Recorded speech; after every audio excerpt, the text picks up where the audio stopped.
আসসালামু আলাইকুম ওয়ারাহমাতুল্লাহ। প্রিয় দর্শকবৃন্দ, আশা করি সবাই ভালো আছেন।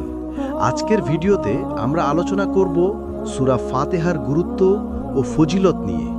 তাহলে আসুন জানা যাক কোরআন শরীফের এই অতি গুরুত্বপূর্ণ সূরার সম্পর্কে। ফাতিহা অর্থ সূচনা বা ভূমিকা। কোরআনের সূচনা হয়েছে সূরা ফাতিহার মাধ্যমে।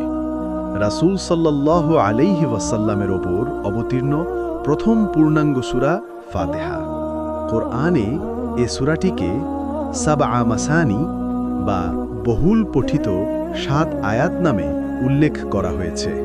আল্লাহ বলেন, আর আমি তো তোমাকে দিয়েছি বারবার পঠিত ৭টি আয়াত ও মহান কোরআন। সূরা হিজর আয়াত ৮৭।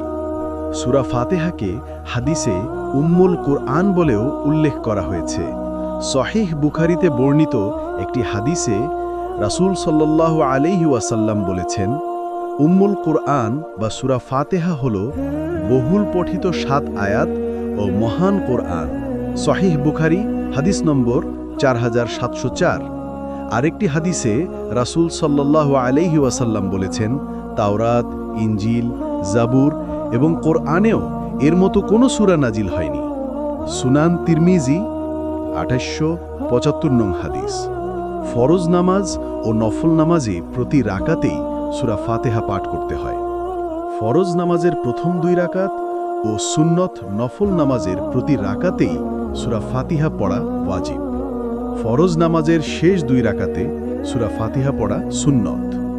আবু হুরাইরা রাদিয়াল্লাহু তাআলা আনহু থেকে বর্ণিত, তিনি বলেন, আল্লাহ রাসূল সাল্লাল্লাহু আলাইহি ওয়াসাল্লাম বলেছেন, যে ব্যক্তি নামাজ আদায় করল কিন্তু এতে উম্মুল কুরআন অর্থাৎ সূরা ফাতিহা পাঠ করল না, তার নামাজ অসম্পূর্ণ রয়ে গেল।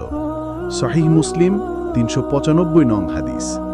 আবু হুরাইরা রাদিয়াল্লাহু তাআলা আনহু থেকে আরও বর্ণিত রয়েছে, রাসূল সাল্লাল্লাহু আলাইহি ওয়াসাল্লাম বলেছেন, আল্লাহ তাআলা বলেন, আমি নামাজকে অর্থাৎ নামাজের সূরা ফাতিহাকে আমার ও আমার বান্দার মধ্যে ভাগ করে নিয়েছি। এক ভাগ আমার জন্য, আরেক ভাগ আমার বান্দার জন্য, এবং আমার বান্দা আমার কাছে যা চায় তাকে তাই দেওয়া হবে। নবীজি সাল্লাল্লাহু আলাইহি ওয়াসাল্লাম আরও বলেন, আপনারা সূরা ফাতিহা পাঠ করুন। সূরা ফাতিহায় বান্দা যখন বলে আলহামদুলিল্লাহি রাব্বিল আলামিন, তখন আল্লাহ তাআলা বলেন, আমার বান্দা আমার প্রশংসা করেছে।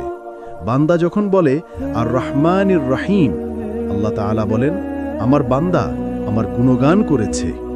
বান্দা যখন বলে মালিক ইয়াউমিদ্দিন,